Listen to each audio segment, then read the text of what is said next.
கொலைசேயர்கள் நிருபம் 1 அதிகாரம் 13 சொல்லுகிறது, இருளின் அதிகாரத்திலிருந்து நம்மை விடுவித்து தம்முடைய அன்பின் குமாரனாகிய இயேசு கிறிஸ்துடைய ராஜ்யத்திற்கு நம்மை உட்படுத்தினவராகிய பிதாவாகிய தேவனை ஸ்தோத்தரிக்கிறேன் என்று வேதத்தில் எழுதப்பட்டிருக்கிறது.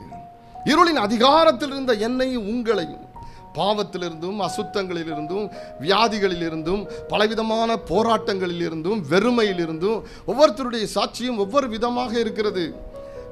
எப்படியோ நம்முடைய மனக்கண்களை திறந்து தான் தெய்வம் என்றும் அவர் உங்களுக்காகவும் எனக்காகவும் தான் தன்னுடைய ஜீவனை கொடுத்தார், ரத்தம் சிந்தினார், எனக்காகவும் உங்களுக்காகவும் ஒரு பெரிய பரலோகத்தையும் ஒரு மகிமையான வாசஸ்தலத்தையும் பெரிய பெரிய கிரீடங்களையும் ஆசீர்வாதங்களையும் நன்மைகளையும் ஒரு நித்திய வாழ்க்கையும் ஒரு எட்டர்னல் லைஃப் முடிவில்லாத ஒரு வாழ்க்கையை நமக்காக வைத்திருக்கிறேன் என்பதையும் குறித்து கர்த்தர் நம்மோடு கூட திட்டம் தெளிவுமாய் இந்த வேதத்தின் மூலமாய் நம் கையில் எழுதி கொடுத்திருக்கிறார்.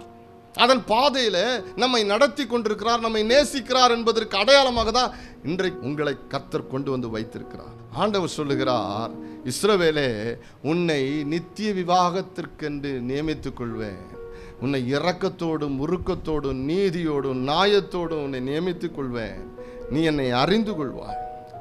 பழைய ஏற்பாட்டிலே கர்த்தர் இஸ்ரவேல் தேசத்தின் மேல் பச்சதாபம் பாராட்டி நேசித்து அன்பு பாராட்டி அதை ஸ்பெஷலாக ட்ரீட் பண்ணி தனக்கென்று தெரிந்து கொண்டதை போல புதிய ஏற்பாட்டிலே சபையை தன்னுடைய மனவாட்டியாக தன்னுடைய வலது பரிசத்தில் இருக்கக்கூடிய ஆபரணங்களினால் அலங்கரிக்கப்பட்ட ஒன்றாக கர்த்தர் நியமித்திருக்கிறார்.